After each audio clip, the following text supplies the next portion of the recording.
Welcome to the Parenting Coach Podcast with Crystal.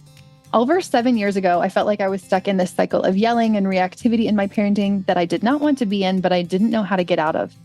I knew how I wanted to parent pretty much exactly, and I'd spent hours reading books, but not finding a way to show up how I wanted to. That's when I started to turn inwards. My own inward journey was what my family needed. As I changed, everything around me changed. My kids' meltdowns decreased by 90% or more with no medications or therapy. I stopped yelling, sibling fighting became almost entirely non-existent, and I found that this change flowed into other areas of my life too. My intuition increased. I started to run my life and business in a very different way. If this sounds like something you want to, I can help. Join me each week as I share my journey, including the laughter, fun, hard times, and tears. Tune in for support, guidance, and fun conversations with my favorite experts, and really anything else that interests me too. Somatic practices to move through emotions. Emotions are messages, and we aren't often open to listening to them. They feel too big, too much, or never ending. In the process of ignoring and suppressing these messages from our body, we may feel tension, pain, discomfort, illness, or disease over time. In this episode, we go over hypnotic visualizations, somatic practices, and inner child work to help us allow, accept, and welcome all big emotions. It is in the welcoming them that they lessen and open us up to experience life in a fuller way and help others with their emotions too. In this episode, we're going to talk all about my welcome back for this season coming up, how you can work with me, and then we're going to dig into what beliefs we have about emotions that came from our own childhood and how our subconscious can hold on to them. We're going to talk about emotions as messages from our brain to our body and how to listen to them, inner child exercises, somatic practices, and hypnosis to move through big emotions, and why that in turn helps us co-regulate with others. And if you're wanting to become a more calm, confident parent and parent your kids in the way that you wish you were parented, you can also join the waitlist in the show notes for Parent School. Hello, welcome back to the podcast. It has been a 6-week break. I will tell you all about my break. And then we will dig into today's topic, which is somatic practices to move emotions. It's based on a workshop that I recently did, and I wanted to share all of the goodies from it because it was a really good time. I felt like it was one of the best workshops that we've had. And I immediately had an email from someone who was like, wow, that was so great. And I was able to move through an experience that had been really heavy on my heart that I hadn't been able to move through before. So we're going to do some of that today. But I want to talk about the last 6 weeks of our little break here. So we had been traveling, as you know, you probably heard me talk about it on the podcast or on Instagram before, and we decided to settle down. Some of the things that we felt like were missing as we traveled were community, specifically homeschool community, and also community for us personally, being able to have friends again that we talk to or see in real life sometimes. So I really miss that. And then I miss that for my friends. I miss that for my kids and their ability to have friends, maintain friendships, and go to activities and things like that. So homeschooling, I found pretty tricky while we were traveling. And I'm excited to have this next year of friends and home and community because we decided to buy a house. And the last 6 weeks have been chock full of renovations, like every day, all day long. When I'm not coaching, I'm renovating. Our kids are renovating. It's like this big, huge family project, which makes up for all of the years of chores that they don't really do. So they help out around the house when we need it. Like they'll do, babysitting, or they'll come clean a room or do laundry when we're all doing it together. We do more of family chores, but I love to have these big projects that we do together. So that we can just all connect. I feel like it's been a really connecting experience and learning too. Like there's just so much that they've been able to learn so much about renovations, construction, all the thing. Because we got a 1970s house that we're renovating from essentially the ground up. It's gonna be great. Okay, so I want to talk about emotions because I think emotions are under talked about and nervous system regulation is underutilized and nobody really knows what to do with emotions. So we're going to dig into that. And I also want to share that there is a few more weeks to sign up for my women's reparenting retreat. And I would offer that as you listen to this episode, tune into your own inner knowing, to your own intuition. And if this really lands with you, and if this is work that you really feel called to do personally, and you want to make the investment in both your time, your energy, your money, to come to do this work, do this healing work in community, it is really effective. Not only is it really effective, I think it needs to be done in community. I think there is an energy of healing that comes with community work. I was reading in this book called Secure Relating by Marriott. Her last name's Marriott. Anyways, it's a great book. And she was talking about just trauma and other wounds that we have from the past and how they wounded us so much because we felt like we were alone in them. We felt like we were unsupported in them. And that in order to heal, we need support, we need guidance, we need somebody to help us through. And I think that's why counseling, therapy, coaching is so effective. And I think it's even more effective when it has that in-person energy. There's just a different energy to it. I came back from a hypnosis conference a couple of weeks ago, and even just being there with people that like got it, that were like doing the same work, that were like creative entrepreneurs, that were just lovely hearted humans that like want better for this planet, that want better for the humans that live on this planet. It was amazing just to be in that energy. And I think that there's something special about in-person events. So come to the retreat, coachcrystal.ca/the-retreat. And from now on out, I'll probably only be doing one women's retreat a year. So I will likely not be doing this again until next fall. So if you want in and you can make it happen, we would love to see you. You can use code BESTIE, BESTIE. If you bring a friend, you can each get $200 off. And if you have any questions, reach out to me at crystal@coachcrystal.ca. I also have availability for one-on-one coaching, which you can find out about at coachcrystal.ca/coaching. And the creation room is open all through the month of August. And it will be, it is a lovely place. And it'll be open through the whole month. So if you want to join us, you can learn more about that at coachcrystal.ca/creation room, or you can just send me an email and we can chat about it, or a Voxer message. But it's essentially just this best little magical space ever. It's a Voxer group where we do come together and do some workshops and coaching over Zoom. And we have Voxer coaching in a group setting, Monday through Friday. We do journaling prompts. We have monthly meditations and intentions. And it's just a great little space for creating more connection with yourself and others, with tapping into your intuition more, feeling more confident, and doing this emotional work that we're going to talk about today as well. All right, so let's dig in. Somatic practices to move emotions. So first of all, we're going to talk about emotions and what they are, what their purpose is. Most of us can't handle big emotions, what people used to call negative emotions. I usually call them uncomfortable emotions or big emotions now, just because there's not really any morality to them. They're just feelings that we all have as humans. And sometimes when we say negative emotions, it's like, oh, those are the ones that we don't want to have. Those are the ones that we should try to like eliminate as much as we can. And that's actually the opposite of what we want to do. And so I try to avoid the word negative emotions, but that is what I'm talking about today. And the reason why it's so difficult for us to understand, welcome, and accept them is because of our childhood. Like so many things, it comes back to our childhood. And when we were little, if we were taught to suppress our emotions, to push them away, that they were bad, we still do that nowadays. And if you were parented in a home where instead of being validated and understood and heard and like worked through your emotions, which I don't know of anybody that really was at least regularly had that kind of experience at home. Most of us, if we showed big emotions, if we were yelling or screaming or crying or feeling sad, people were like, oh, just calm down, or, oh, just feel better, or everything's okay. Like you're just fine. Or on the other end of that, maybe you were shamed. Maybe you were told off. Maybe you were yelled at. Maybe you were belittled. Maybe someone called you a name. Maybe you were sent to your room. Maybe you were grounded, or your favorite toy was taken away, or whatever it is that you were connected or attached to was taken away. That's typically what happened in response to our big emotions. And yes, it was connected also to the behavior that we had, but in our little minds, we didn't understand that. We can't separate emotions from behavior. When we're little, we're just like, we're feeling something big and everybody's going to know around us that we're feeling this big thing. And because we didn't understand that maybe throwing something or yelling or screaming, maybe that behavior needs to change, but the emotion is completely welcome. Then I just want you to think for a moment about you as a child, how your parents responded to you and your emotions, and how you then created internal messaging around those emotions. Like maybe something like big emotions are not okay. Negative emotions are bad. They're things that I shouldn't be feeling. There's something wrong with me that I feel them, or that I feel them so strongly. I should feel less. I should suppress. I should push it down. I shouldn't feel those emotions. It's a bad thing when I feel those emotions, or I don't know how to handle the emotions that I'm feeling. So I want you to think for just a moment about what messages you were given around emotions based on how people responded to you. And imagine being your little self. Think of an age, maybe 7, maybe 5, maybe even a teenager, and think about all of the feelings that maybe you were feeling at that time.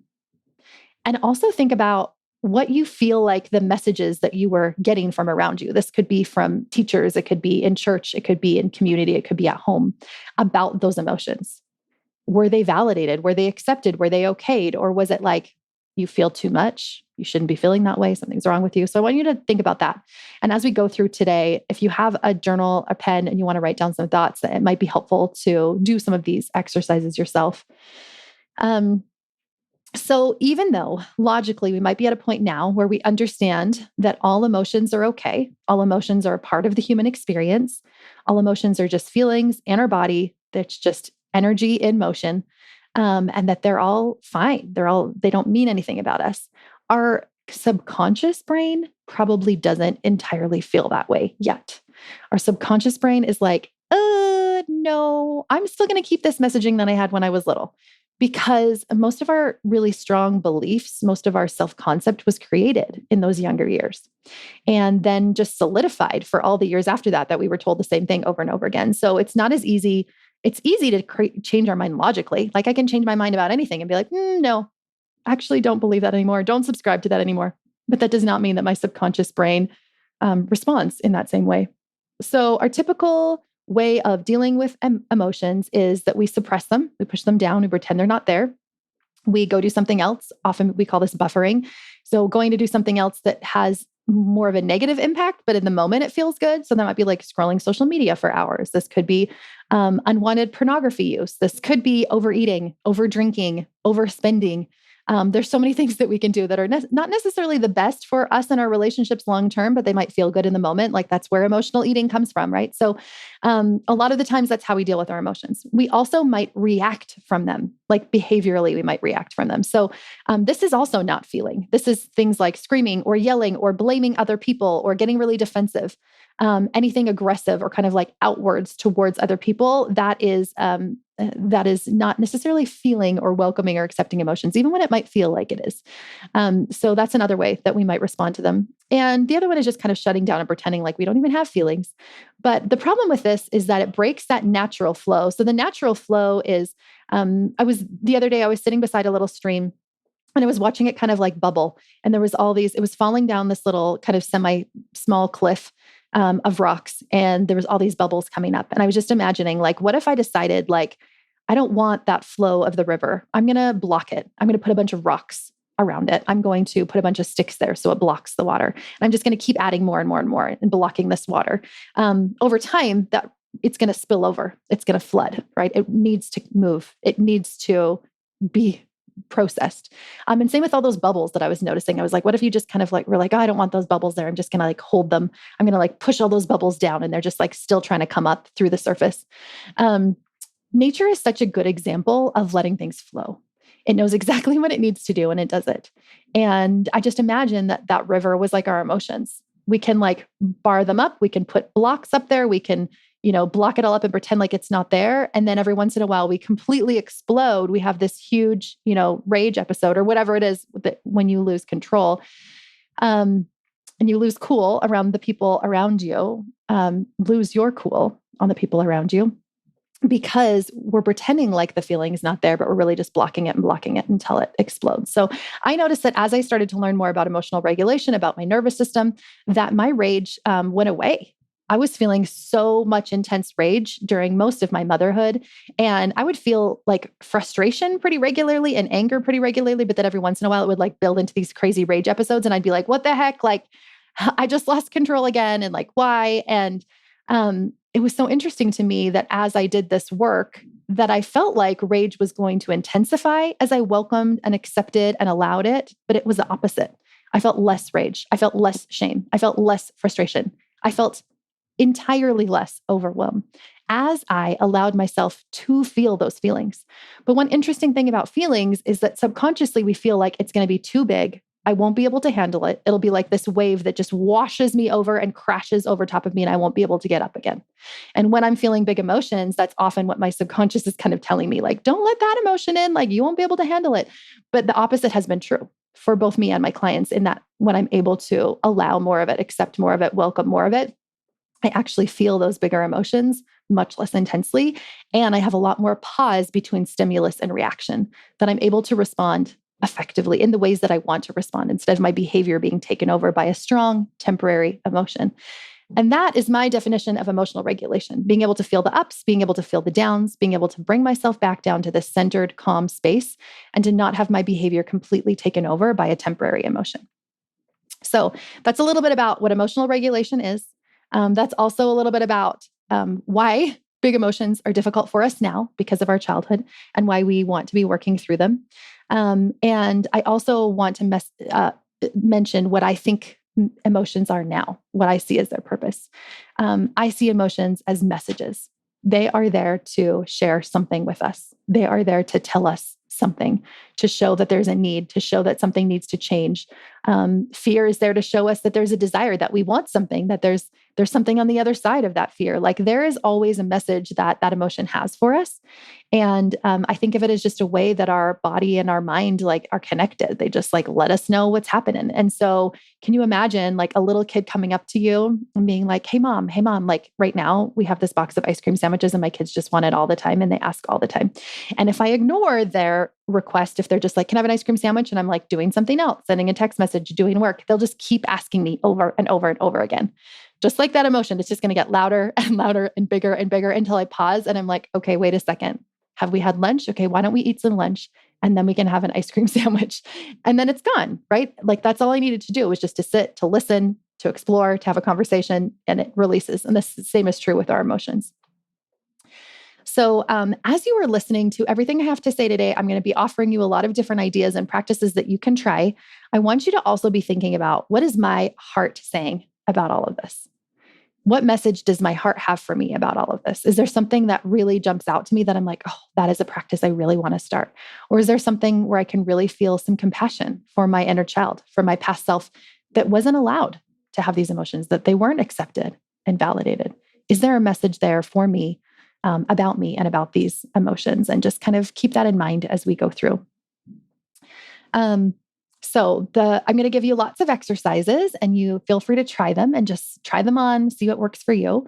One of them is emotions as messages. And so this is a journaling prompt that I do. So I will write down at the top of the page the emotion that I feel like I'm feeling. So I would offer to you to kind of just pause and connect with your body and just notice, what am I feeling right now? How does it feel in my body? And see if you can name that emotion. And then we're going to have a conversation with it, just like we would with another person. So like that little kid is coming up and they're trying to tell us something. What is anger trying to tell me? And I'm not going to do this from a logical space of like, I wonder what anger means for me. We're just going to stream of consciousness, write down whatever comes up when we think about anger, what message it has for us, what words it has for us. And stream of consciousness is writing without judgment, writing anything that comes to mind and just letting it out on the paper. So I would offer you to do that as well, to write down, what emotion am I feeling, have a conversation with that emotion, and let it all out. When I do this practice, it often works well if I'm not feeling really big, really strong emotions. But sometimes when I'm feeling the bigger emotions, or I'm feeling something really intensely, really activated, I need to do something a little bit different. So if you try that exercise and you're like, okay, it worked, or okay, it didn't, or I want something different, or whatever, I will also be giving you more. But that is one. Another one that I want to offer is to connect with inner child emotions. So maybe I wrote frustration at the top of my page. What age does that feel connected to? Like, can I think of a time where I remember feeling this really strong? Like, and how old was I? And then think of that 7-year-old self feeling that frustration, or whatever age that is for you. What did that 7-year-old frustration self need? It wasn't getting something. It wasn't feeling something. And what did it actually need? You as 7, embodying all of this frustration, what did you need then? This can be a really beautiful exercise. And when I did this in a workshop with my clients and with others, I invited everyone. Some of the things that came up were, I needed control and autonomy. I needed to be trusted. I needed to feel trusted from my parents. And that incidentally was what she felt like she wasn't then giving her own kids. Like, it shared not only a message from the past and a message to her now, but a message to future self, to how she wanted to respond. So this can be a really beautiful exercise. So you can pause the recording right now and do this, or you can come back and do it. But it's a really beautiful exercise of what age does this emotion feel connected to? And what did that emotion need back then? That can be a way to dig into this emotion as messages. Okay, what we're going to dig into next is emotions being a physical system. So, our nervous system is a physical system, right? Just like our digestive system, just like our respiratory system, our nervous system is a physical system. And so, when you are feeling big feelings and you're feeling dysregulated, which is when you're feeling any big emotions, and that can be both the down emotions like sadness and hopelessness and powerlessness, or more of those up emotions that feel more like anxiety or frustration or anger. When we're feeling that way, and we're feeling those big emotions, over 40 chemicals, hormones are put into our bloodstream. So it really is a physical system. We have this nerve called the vagus nerve, and it starts kind of around our brainstem area, and it spreads all the way through our body. And it's one of the longest nerves in the body. And it's really thick and kind of strong right around the vocal area, like right around your neck too, which is why screaming and yelling can actually be really helpful, and why kids scream and yell and cry. And then we forgot that. So we stopped doing that. But that can actually be helpful, not at people, but for us. The vagus nerve, is it also a physical system? And so there are physical things that can be really helpful in supporting our nervous system. One thing I'm going to mention is you can check out, I just found this lady, so I haven't even tried her exercises yet, but she has exercises for nervous system regulation. And you can check her out on Instagram. She's called the Workout Witch. And I just love that idea of, like, instead of exercising for whatever all the reasons are that we exercise, exercising for your nervous system, I think is a really great idea. So a few physical ones one is butterfly taps. And so you're going to put both of your hands on your chest kind of crossed over, and you're going to just tap back and forth. 1, 2, 1, 2, 1, 2, 1, 2. I enjoy this one. A lot of my clients enjoy this one. Some people say that they do this like when they're stopped at a red light, or when they're just, feeling a lot of anxiety or whatever. They might go and lock themselves in the bathroom for a minute and just tap back and forth. Another one is putting both hands on your heart and just taking some slow, deep breaths, or giving yourself a hug. You can even add a rock to that hug. That can feel really regulating. Another one is laying with your back against the floor and your legs up against the wall. And you can add some of those hand movements, or you can add breath to that. And another one is putting a lot of pressure against something. So pushing up against a wall, or like really giving yourself a tight squeeze to get that pressure. Pushing really hard up against a wall can kind of give that same response. I like to add breath to pretty much everything. So in through the nose, exhaling twice as long out through the mouth is my favorite go-to. I can do that anywhere. I can be in like a business meeting and nobody has to know that I'm feeling dysregulated, and I can be doing those breaths. The other ones that I like to do for breath is box breathing. And I read this in one of Brené Brown's book, and she said that the Navy SEALs do this. So they're in situations where they're feeling really dysregulated, right? Like, obviously, and their nervous system's supposed to do that when they're in a dangerous situation. And they're calming down their nervous system, not by leaving the situation, but by just using breath to calm their nervous system. So they're breathing in for 4, holding for 4, breathing out for 4, holding for 4. So again, that's in for 4, holding for 4, out for 4, holding for 4. That's another breath that can be really helpful. When I am feeling different emotions, different things help. So when I'm feeling a lot of anger, and when I used to feel a lot of rage, which I do not deal with anymore, but when I was feeling with a lot of rage, really intense music was more helpful for me. I wouldn't have wanted to just listen to something calm and relaxed and do deep breathing. I would have wanted intense breaths, like in through the nose, out through the mouth, quickly and hard. And I would have wanted to maybe shake my whole body or move my whole body to music. And so as I'm listening to intense music, I do free flow. And free flow for me is closing my eyes, because I can feel less inhibited. I can just feel like I can just do whatever I want if I'm not worrying about how I look or viewing myself being looked at by other people. And even if I'm not in the room with other people, I still have this feeling, which is weird, but that's just our humanity, I guess. So whatever I can do to feel comfortable moving my body so that I can actually listen to my body, closing my eyes, turning on the music up loud, and moving my body in whatever way it needs. And when I'm feeling more of the anger, rage, frustration, I usually do more stomps or more big movements, or like jogging in place, or like something really strong and big, maybe with some yells or screams or singing loudly. Whereas when I'm feeling sad, I don't want to just listen to happy music to feel better. I actually want to process and release those tears. So maybe I'm feeling sad or powerless or hopelessness or shame or guilt. I'm going to listen to maybe some lower, sadder, softer music. It can be really helpful to get your tears out in any way that you can. So even if you have a hard time crying, see if you can maybe read a sad story or listen to sad music or watch a sad musical, because it can sometimes be easier to move our tears when it's someone else's situation. It doesn't feel so close to us. But whatever you can do to release those tears. So when you're feeling sad, listening to sad music can really help with that. So music, movement, breath, those are probably my three favorites: music, movement, and breath. Again, it's a physical system. We need to get into our body. So instead of when I'm feeling a big emotion, how can I write down? How can I do some journaling? How can I think my way out of this? How can I change my beliefs? How can I go to, like the model, which is one of the first tools that I used to use years ago. If you've been listening to my podcast since the beginning, you'll hear that I talked about that a lot before. But what that was completely missing was this nervous system piece. If my nervous system is dysregulated, there's no amount of me understanding that my thoughts are creating my reality, or even if they are, that I'm not able to move out of it. I'm not able to question my thoughts in a way that is actually helpful because my prefrontal cortex is completely overtaken by this emotional brain. And so now when I feel big emotions, I know, oh, this is not the time where I do that work. This is the time where I get into my body, where I do something for my nervous system. And as you start to do this nervous system work, you will notice that over time, your nervous system feels more regulated, that you feel more in control, more empowered through these feelings. And that the way through the feelings is into them. It's like a tunnel. It gets darker before it gets lighter. But the only way into that pain, into the discomfort, not away from it. So those are some physical ways that we can move emotions. Somatic means in the body. It's anything that has to do with the body.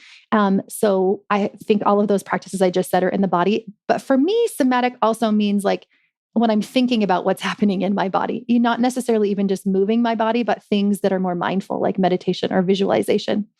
So I'm going to offer a visualization to you that I love that works really well. It is actually a hypnotic one, but I find that it works fabulously. So we will go through that together. And you can come back and listen to this again whenever you want.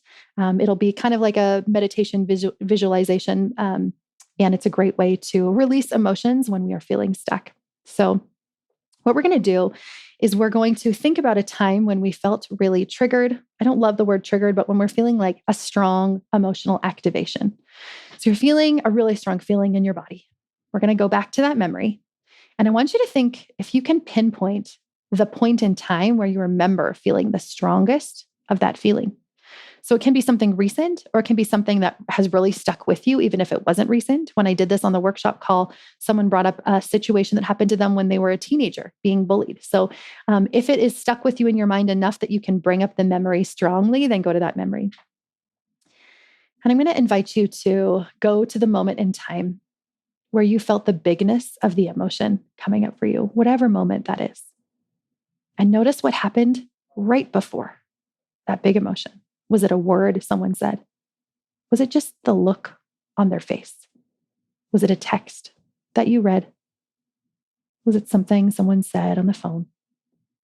Recall the exact words, the exact moment in time when this is happening. Be as specific as possible. And as soon as you get to that specific time, you will notice that the energy, the emotion floods right back into your body. And that's what we want. So we're right back into our body feeling this feeling.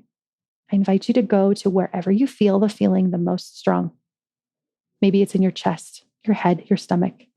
Wherever it is, we're going to go there. And now we're going to think about if it was a shape or an object, what would it be? Like a metaphor. Does it feel like a squeeze? Does it feel like someone is pushing down on your chest, or like there's a heavy foot? Does it feel like concrete?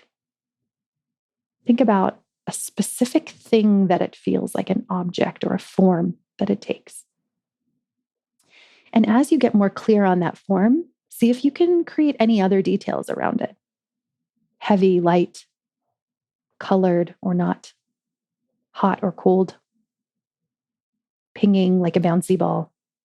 Think about really specific details. What exactly does that feel like? Again, being as specific as possible. And as you focus on that form or that shape, think about, what does that shape need to release, to move on? What does that shape need to feel safe? So if it's a really spinning fast ball, pinging fast ball, what does it need in order to release?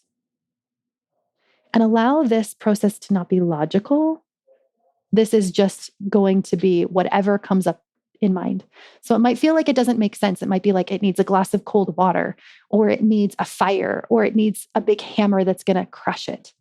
Allow it to be anything. What does that shape or that form need? And then envision yourself giving it exactly what it needs.